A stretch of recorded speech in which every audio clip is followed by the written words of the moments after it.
Yes, everybody, Russ the West Ham Network. Hope you're safe and well. Happy Thursday. It's almost a weekend. That means it's almost West Ham to ruin it. So obviously, we play Ipswich on Saturday at the London Stadium. 3 p.m. kickoff.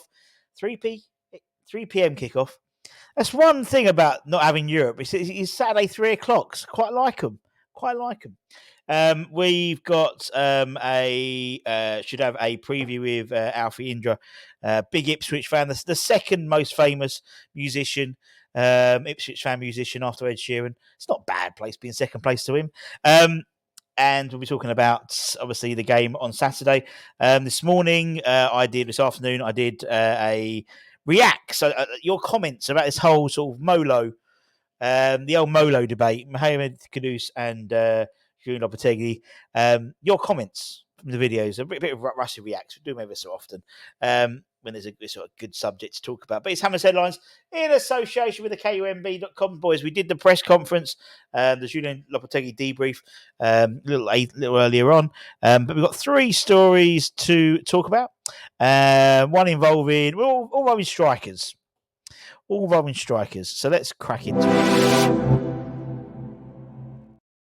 Let's start with the main man, Michail Antonio, Premier League all-time top goal scorer, a player who is due to his contract is due to run out at the end of the season, as well with Danny Ings as well. And apparently, according to sources, the Hammers are open to offers for him in January, cut price deals to get him basically something for nothing. Otherwise, he goes for nothing in July.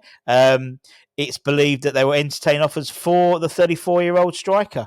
He was heavily linked to a move away at the beginning of the transfer window, and that interest apparently has still lingered. It's lingered like a bad smell. Obviously, at the moment, with the injury to Nicklas Füllkrug, and the inability to get another striker in during the summer transfer window, he's sort of our only option, really. Danny Ings as well. But for that sort of role which Julian needs in the side, it seems you need a big physical presence up front who's a bit of a battering ram. As I said, his contract is set to expire at the end of the season, and sources at West Ham say the club could opt to cash in rather than let him leave for free. However, there's a feeling that a new striker will need to be signed, obviously, before that allows that to happen, as obviously we'll be somewhat short of options up front. We already are quite short of options up, but even more so if Michail was sold. As I said, we're also meant to be seeing Danny Ings as well, set to leave at the end of the season. So, if we didn't sign anyone in January, we don't have one senior recognised striker on the books. Obviously, there's other options. Jared Bowen, who I'm not really a fan of playing up front. In all honesty, you could look at playing a false nine with Paqueta or Kudus. Similarly, if you're looking in the under-21s, you've got Callum Marshall's playing very well for Huddersfield at the moment. Not really getting much of the goals, but he's getting some good minutes. Josh Ajala as well in the under-18/21s. Brad Dolligan as well. He scored a brace yesterday as the under-21s came back from a 2-0 deficit against Bilbao B to draw 2-2 like they did against Benfica the previous week. My review of the game, immediate reaction review at Rush Green on the channel as we speak. But we'll keep an eye on that. And the reason why we're going to keep an eye on that is because we've been linked with a couple of other forwards in terms of potential maybe replacements for Michail, possibly. Now, the first one is more of a wide man. But according to my favourite Spanish news outlet, Fejizas, West Ham are in a three-way. Don't mind a three-way. Do you mind a three-way? Let me know in the comments below. Happy Henriette probably does. I'm joking. Happy Henriette. I don't know why I said that. But apparently we're locked in a three-way battle for AC Milan forward Samuel Chukwueze. Now, we were linked with him when he was at Villarreal, I believe. We've definitely mentioned him before, but it's been stated that the Hammers would have to challenge Aston Villa and Atletico Madrid in the race to land the Nigerian international next year. He's had a somewhat inconsistent season at San Siro recently, but has managed to put a decent few performances in the final third, if that makes sense, in terms of when you get him the option, when he gets forward, he's very quick, very direct, very tricky.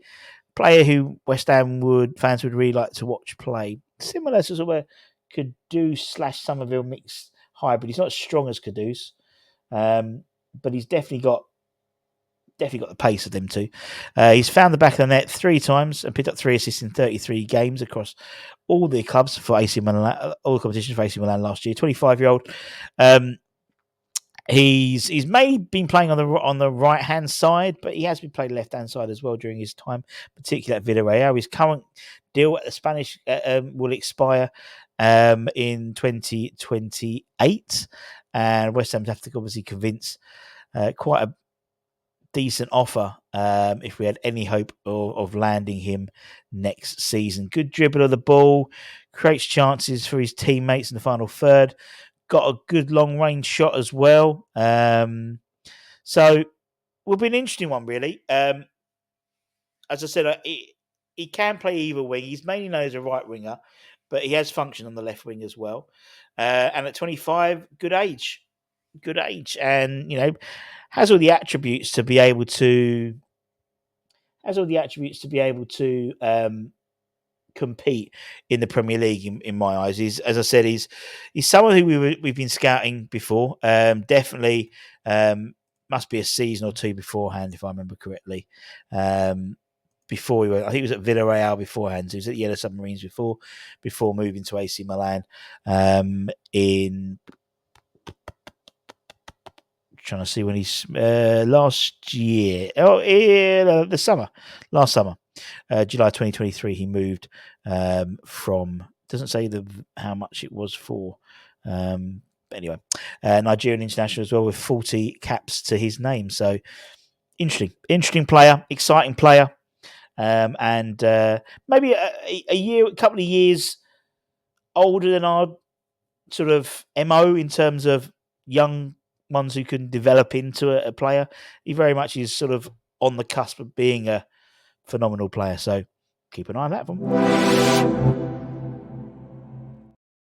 And we're going back to La Liga. Apparently West Ham, according to reports, are set to face fierce battle with Aston Villa for the Valencia striker, Hugo Duro. So it's not Duran, it's Duro. That's who we're interested in, apparently.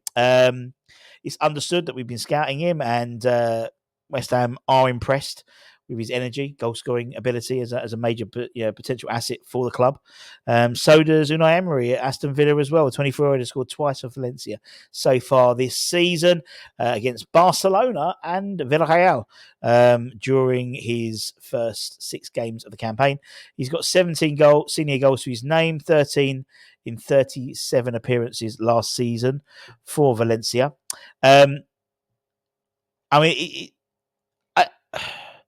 Obviously, we've been linked with him along with Aston Villa.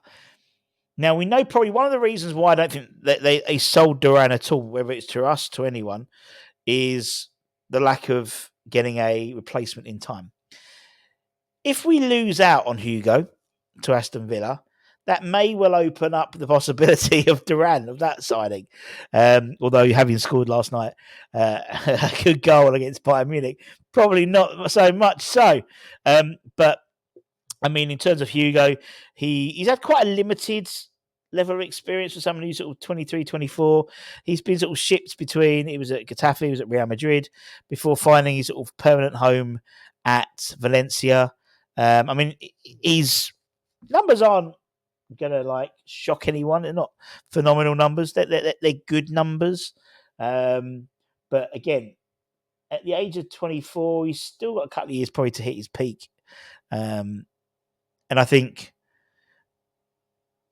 as I said, it's showing a willingness to look everywhere at possibilities in terms of players we want to bring in. And someone I wasn't aware of I wasn't aware of Hugo. I've obviously then done my due diligence by looking at him on YouTube.